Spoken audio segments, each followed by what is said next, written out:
Hello friends, हम पढ़ रहे हैं कम्युनिकेबल डिजीज़। आज हम कम्युनिकेबल डिजीज़ में दूसरी डिजीज़ पढ़ेंगे, एक्यूट डायरियल डिजीज़, जो कि एक इंटेस्टाइनल इन्फेक्शियस डिजीज़ होता है। तो सबसे पहले एक्यूट डायरियल डिजीज़ में हम पढ़ लेंगे डायरिया की डिफिनीशन। डायरिया एक्चुअल में क्या होता है? तो पासेज ऑफ लूज लिक्विड और watery stool more than 3 times in a day is named diarrhoea. अब देख लेते हैं डायरिया के कितने प्रकार होते हैं, टाइप्स ऑफ डायरिया। तो सबसे पहले लिखा है एक्यूट वाटरी डायरिया।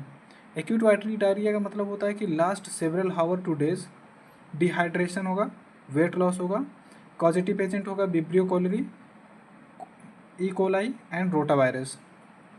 दूसरा टाइप जो होता है एक्यूट ब्लडी डायरिया होता है, आल्सो नोन एज डिसेंट्री। इसी को डिसेंट्री के नाम से भी जाना जाता है। Damage to intestinal mucosa, sepsis, malnutrition and dehydration caused by Shigella. ठीक है।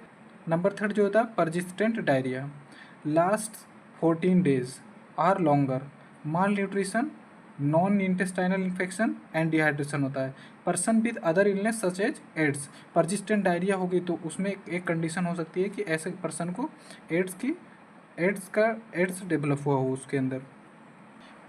फोर्थ टाइप होता है person with persistent mall nutrition, that means कि मरासमस एंड क्वासियोरकर होगा, systemic infections, dehydration, heart failure and vitamin और mineral deficiency की वजह से person with persistent mall nutrition होता है। अब हम देख लेते हैं कि प्रॉब्लम स्टेटमेंट क्या है डायरिया का। Accounts for 9% and India 98% of all under 5 deaths mostly in less than 2 year.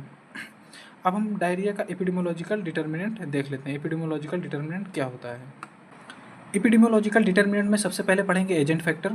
Agent factor में अगर वायरस से हो रहा है तो वो किस तरीके का वायरस से हो रहा है, जैसे कि सबसे पहले रोटा वायरस।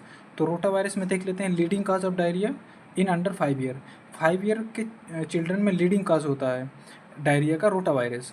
पीक होता है ड्यूरिंग विंटर सीजन में, set in very high concentration greater than 10⁻12 particles पर ग्राम। ठीक है। Number 2 bacteria. बैक्टीरिया से अगर होगा तो बैक्टीरिया में जैसे कि ई कोलाई। अब ई कोलाई से होगा एंटेरोटॉक्सिजेनिक,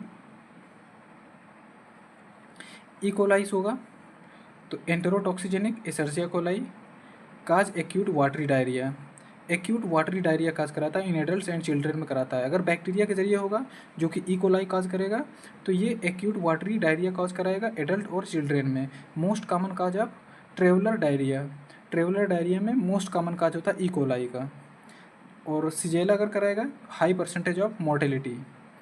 major cause of diarrhoea in India, Shigella की वजह से मेजर कॉज होता है इंडिया में डायरिया का। कुछ और काजेस हो सकते हैं डायरिया के, जैसे देख लेते हैं अदर काजेस में माल न्यूट्रिशन में leads to kwashiorkor, coeliac disease, pellagra which are all associated with diarrhoea. दूसरा जो है inborn error metabolism such as congenital enzyme deficiency में leads to diarrhoea in newborn. AIDS एक कंडीशन होती है जो कि persistent diarrhoea it's one of the main clinical sign of. में देख लेते हैं कि रिजर्वायर ऑफ इन्फेक्शन क्या होता है। Man E coli, Shigella, Vibrio cholerae and amoeba histolytica. Animal में सी जेजुनाई एंड साल्मोनेला।